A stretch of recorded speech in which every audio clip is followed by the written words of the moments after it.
안녕하세요. 대법무관입니다. 2023년 제12회 변호사시험 형사법 선택형 기출문제 풀이입니다. 문9 형법의 시간적 적용 범위. 자, 1번 형법 1조 1항의 범죄의 성립과 처벌은 행위시의 법률에 따른다라고 할 때 이 행위시란 범죄행위의 종료시를 의미한다. 행위시란 범죄행위의 종료시를 의미한다. 일단 여기까지 정확합니다. 판례문 그대로예요. 행위시란 범죄행위 종료시를 얘기한다. 이제 다음으로 구법 시행 시 행위가 종료하였으나 결과는 신법 시행 시 발생한 경우에는 신법이 적용된다. 사실 이거는 통설이긴 한데요. 이 뒷부분에 정확히 매칭되는 공간된 명확한 판례가 없습니다. 1번 지문은 사실 범죄 행위 종료랑 범죄 행위의 종료와 결과 발생을 별개로 보는 전제 아래 질문을 하고 있는데요. 사실 행위의 종료와 결과의 발생이란 것이 별개의 개념인가부터 논란 여지가 있습니다. 물론 별개 개념이다. 즉 범죄 행위 종료와 결과의 발생 이게 서로 다른 개념이다 라고 전제한다면 판례는 1조 1항의 범죄의 행위시란 범죄 행위 종료 시점을 얘기하기 때문에 이후 결과가 발생하든 발생하지 않든 말든 간에 행위 종료 시점으로 구법을 적용해야 될 거 아니에요. 그런 전제에서는 신법이 적용된다는 건 뭐 당연히 틀렸습니다. 틀린 설명이에요. 1번은 그냥 틀린 설명인데 다만 이 범죄 행위 종료와 결과 발생 이 개념 자체가 별개의 개념이 아니라 결국 같은 개념이라면 질문지 자체가 좀 모순적인 질문이 돼요. 즉 결과 발생 시점을 곧 범죄 행위 종료 시점으로 이해하는 입장에서는 행위 종료 시와 결과 발생 시가 일치하기 때문에 행위 종료 시 그리고 결과 발생 시가 같은 시점이기 때문에 구법 시행 시 행위가 종료했으나 신법 시행 시 결과가 발생했다는 질문 자체가 모순입니다.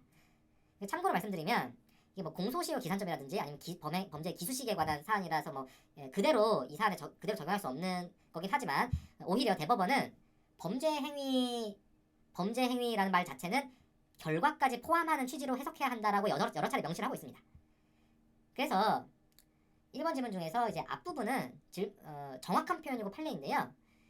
뒷부분은 이제 지문 자체가 정확하지 않습니다. 객관식 문제에서 다툼이 있으면 판례 위함이라고 했는데 사실 1조 1항을 해석할 때 결과 발생 시점과 행위 종료 시점이 다른 개념인지에 대해서 구별되는 개념인지 아니면 결국 같은 개념으로 그러니까 결과 발생 개념까지 포함한 게 행위 종료 시라고 이해할 것인지에 관한 명시적 판례가 없기 때문이에요. 참고로 이 뒷부분은 사실 뭐 여러 교과서라든지 주석서라든지 이런 데서 아주 쓰고 있는 아주 통설인데 이걸 과연 이제 판례로 할 수 있는지는 약간의 퀘션 마크가 있고 결국 1번 지문의 이 뒷부분은 사족입니다. 다만 이제 출제 의도가 여러 번 말씀드린 것처럼 행위 종료 시점과 결과 발생 시점을 구별하는 전제 아래 이 출제를 했음은 이제 분명하기 때문에 그 전제 아래에서는 행위 종료 시점으로 구법이 적용돼야 되기 때문에 신법이 적용된다는 게 틀린 설명인 건 뭐 분명하죠. 무슨 말씀인지 이해되시죠? 무슨 말씀인지 잘 모르겠다 하면 그러니까 이걸 여러분들 기출문제 공부하실 때 이것만 공부를 하십시오. 이 뒷부분은 그냥 제거하고 보셔도 됩니다. 그러니까 뭐 제가 뭐 문제에 대해서 이렇다 저렇다 평가할 입장은 안 되는데 뭐 이제 오해 소지 있는 부분 뒷부분 하여튼 사족이에요. 자 2번 상습 강제추행죄가 시행되기 이전에 범해진 강제추행 행위는 습벽에 의한 것이라도 상습 강제추행죄로 처벌할 수 없고 단순 강제추행죄로 처벌할 수 있을 뿐이다. 정확한 설명입니다. 정답 2번 옳은 거죠? 정확한 설명이에요. 그러니까 원래 죄가 안 되던 행위를 법을 만들어 가지고 포괄일제 처벌 대상으로 이제 삼는 경우에 법을 만들기 전의 행위 요것을 신법을 적용해서 포괄일제로 볼 수가 없습니다. 판례예요. 근거 뭐예요? 1조 1항 행위시법주의. 한번 볼까요? 형법이다. 미쳤나봐. 자, 1조 1항 찾기도 쉽습니다. 예, 범죄 성립과 처벌은 행위시의 법률에 의한다는 조문이죠. 잠시 기다리는 동안에 우리가 늙어 죽기 때문에 그래도 한번 봅시다. 왜 안 되는 걸까? 자, 이럴 때는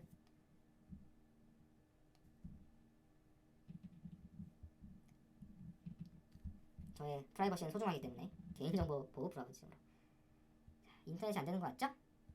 자, 인터넷이 안 되는 여러분들의 시간도 소중하고 저의 시간도 소중한데 갑자기 이게 인터넷이 안 돼서 참 마음이 그거 합니다.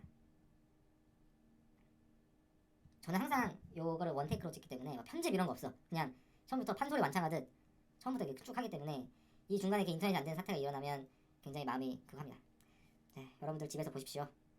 이렇게까지 많이 기다릴 순 없겠네. 자, 1조 1항 이렇게 써 있어요. 이렇게 써 있고 그렇습니다. 그래서 이 조항에 근거했을 때 2번이 정확하게 맞는 설명이 되는 거예요.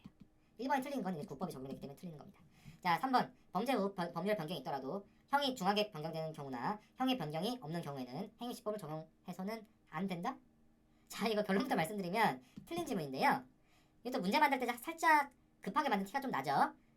이게 정확한 소식이 되려면 범죄 후 법률 변경이 있더라도 형이 중하게 변경되는 경우나 형의 변경이 없는 경우에는 행위시법을 적용해야 한다가 되어야 합니다. 그러니까 안 된다가 아니라 적용해야 한다가 돼요. 근데 이게 좀 왜 약간 급하게 만든 지문이라고 하냐면 원래 주술 호응이 맞으려면 범죄 후 변경이 있더라도 행위시법을 적용해야 한다. 그러니까 이 부분 그냥 생각하고 보세요. 이 부분 없다고 보시고 그 주술 호응이 맞으려면 범죄 후에 법률 변경이 있더라도 행위시법을 적용해야 한다가 돼야 되잖아요. 그러니까 범죄 후 법률 변경이 있더라도 행위시법을 적용해서는 안 된다? 자, 이거는 주술 호응이 안 맞는 소설입니다. 예를 들면 결코 타당하다. 너는 냉면 먹어라. 나는 냉면 먹을게. 자, 이런 것처럼 애당초 이 호응이 안 맞는 서술이에요. 예를 들면 다음은 맞는 서술입니다. 다음은 예를 들면 범죄 후 변경이 있고 형이 경하게 변경 되는 경우라면 재판시법 그 신법을 적용해야 한다. 이거 맞는 서술이죠. 범죄 후에 법이 변경됐고 형이 경하게 변경되는 경우라면 재판시법을 적용한다. 이거 맞는 서술이죠. 그리고 범죄 후 변경이 있더라도 형이 경하게 변경되는 것이 아닌 한 행위시법을 적용해야 한다. 이것도 맞는 서술입니다. 그런데 엉뚱하게 범죄 후 변경이 있더라도 형이 경하게 변경되는 경우가 아닌 한 행위시법을 적용해서는 안 된다? 이거는 정말 다각도로 잘못된 서술인 거예요. 그러니까 이 3번 서술은 그냥 다각도로 답안지 우리가 채점할 때 여러분이 교수라고 했을 때 했을 때 만약 요런 그 서술을 보면 아주 화가 날 겁니다. 어디서부터 뭘 고쳐야 될지 모르겠어. 그러니까 다각도로 잘못된 서술인 거예요. 우리가 응급실에서 이제 일을 하시면 의사 선생님들 얘기를 들어보면 자, 오토바이 타시면 안 됩니다. 여러분들 오토바이 타시면 안 돼. 그 오토바이 사고로 응급실에 실려온 중상자 있잖아요. 자, 이거 어디서부터 이걸 이 환자를 손을 대야 될지 모르겠다. 너무 이게 여기도 나가고 저기도 나가고 이게 너무 이게 위험하기 때문에 물론 그 순서가 당연히 있겠죠. 하지만 이게 워낙 다각도로 이제 좀 이렇게 문제가 있을 때는 정말 좀 대책이 없다는 거예요.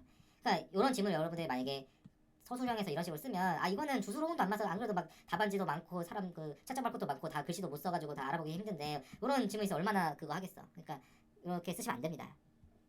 어제 틀린 거죠. 범죄 후 법률 변경이 있더라도 형이 경하게 변경되는 경우가 아닌 한 행위시법을 적용해야 되는 거죠. 그쵸?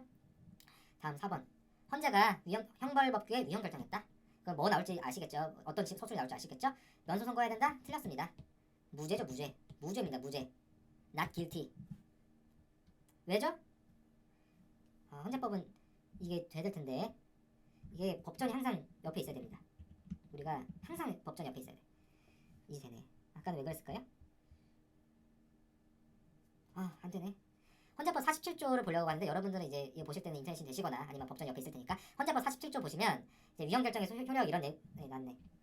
위헌결정 효력이 있어요. 그러면 이제 위헌결정이 나면 어떻게 된다고 했는데 저기 보면 원래 위헌 결정돼도 소급효가 없다. 그러니까 위헌 결정할 때부터 이제 무효가 되는데 형벌에 관한 법률은 소급해서 법을 만들 때부터 무효인 걸로 본다는 거예요. 처음부터 무효인 처벌 조항인 겁니다. 쉽게 말해서 처벌 조항도 없는데 기소가 되는 셈이에요. 무죄죠, 무죄. 그러면 우리가 면소 아닌가요? 면소 어디서 본 것 같은데 그건 뭐냐면 형사소송법에 면소 조항이 있잖아요. 형사소송법에 325조 무죄, 326조 면소, 327조 공소기각 이런 식으로 쭉 있는데 그렇죠? 320조는 확사공법에 면소는 확사공법입니다. 확정인데 범죄 후에 법령 개편이 형이 폐지됐을 때 범죄를 저질렀는데 국회가 법을 개정해가지고 그게 없어졌어. 그 처벌 조항이. 그 경우에 면소하라고 한다며. 맞아요. 그건 면소를 하는 겁니다. 근데 그거는 헌재가 위헌 결정을 해가지고 위헌 결정의 효력으로 상실한 경우가 아니라 그냥 국회가 법을 개정해서 처벌 조항을 없앤 거예요. 물론 거기에 대해서는 최근 전합 판결이 있어가지고 좀 복잡한 논의가 있거든요. 그 판결을 정확하게 이야기가 쉽진 않아요. 이건 기회가 되면 말씀드리겠습니다. 어쨌든 헌재가 위헌 결정을 한 것은 소급해서 무효로 된 형벌 조항을 기소한 사건은 무죄 판결합니다. 죄가 안 돼요. 다음 형을 종전보다 가볍게 형법 개정하면서 부칙으로 종전 범죄에 대해서는 그냥 종전 형법을 그대로 적용하겠다. 이거는 위반한다? 틀렸습니다. 이거 상관없어요. 원래 처벌되는 행위라면 계속 처벌하도록 둘 필요가 있을 수도 있고 그렇게 하는 게 정당할 수 있거든요. 그렇게 결정을 하는 겁니다. 쉽게 말해서 법 만드는 사람 마음이죠. 우리가 원래 처벌 안 되는 행위를 법을 만들어서 처벌되게 하는 거. 원래 처벌 안 되는데 너는 이제부터는 너 했던 거 그냥 유죄로 합시다. 이거 안 되죠. 이게 뭐 위반이에요? 죄형 법정주의 위반이에요. 소급 형벌 금지잖아요. 근데 원래 처벌되던 거를 법을 만들어서 처벌 안 되게 하는 건 당연히 가능하고 처벌되던 행위를 그러니까 법을 만들면서 그냥 그대로 처벌되게 하는 것도 가능한 거예요. 처벌 안 되던 것을 처벌시키는 것 그것만 금지되는 겁니다. 이해되시죠? 대표적으로 방금 이거 상습 강추로 시행되기 전에 그 일반 강제추행 행위만 했는데 나는 일반 강제추행 행위만 했는데 나중에 법이 만들어서 그거 상습 강제추행죄로 안 되는 거예요. 이거 실제로 판례고요. 비슷한 거로 뭐가 있어요? 그 저기 N번방 사건이 막 유명해지니까 이제 상습으로 막 그런 거 이렇게 해가지고 하는 사람들 가중처벌 조항 생기면서 이제 상습범 처벌 조항이 생겼잖아요. 근데 그거 그 법 만들어지기 전에 했던 애들은 그냥 단순 그 상습법 조항이 아니라 단순 처벌 조항으로만 적용을 합니다. 대법원 판례예요. 그것도. 이제 정리합니다. 보기 1번. 네, 앞부분은 정확한 설명. 행위실한 1조 1항의 해석에 있어서 행위실한 범죄 행위 종료시를 뜻한다. 뒷부분은 이제 종료시와 결과 발생 시점을 구별하는 걸 전제로 출제 의도가 이제 구별하는 걸 전제로 이제 한 건데 그걸 전제로 설명하면 이제 행위 종료 시점 기준으로 해야 되기 때문에 신법이 적용되는 건 틀렸고 구법이 적용돼야 됩니다. 행위 종료 일단 중요한 건 행위 종료 시에 시행되는 법이 적용돼야 된다는 거예요. 원칙적으로 1조 1항 원칙에 따를 때. 2항 맞는 설명.